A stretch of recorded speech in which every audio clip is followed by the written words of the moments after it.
last thing we're going to do is some rationalizing. In order to get some rationalizing going on, that just simply means you don't have a radical in the denominator. You multiply the top and the bottom by the radical. And so then I would get 5 times rad 3, and on the bottom I get 2 rad 9. Rad 9 is just a 3.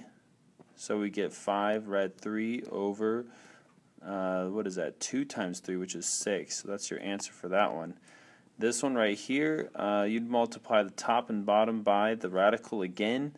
So we have 2 over the third root of 5. I'm going to multiply the top by the third root of 5 and multiply the bottom by the third root of 5. And let's see what we get. Oh snap, check out what I get. I get 2 times the third root of 5. On the bottom, I get the third root of 25. Hey, 25 is not a perfect cube. We must do it again. So I have third root of 5 up there, and then the third root of 5 right down there. Oh man, we get, what do we get? We get 2, third root of 5 times 5 is 25, and on the bottom we get third root of, what's 5 times 25? That's going to be 125. Now we have a perfect cube on the bottom, so now we can get rid of it. We can rationalize. We have 2, third root of 25 up top. On the bottom we get 5.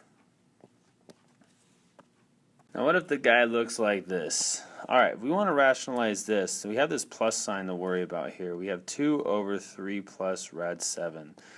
If I want to get rid of that radical, what you're going to do is you're going to multiply the top and the bottom by something called the conjugate. So it's going to be 3 minus rad 7. 3 minus rad 7.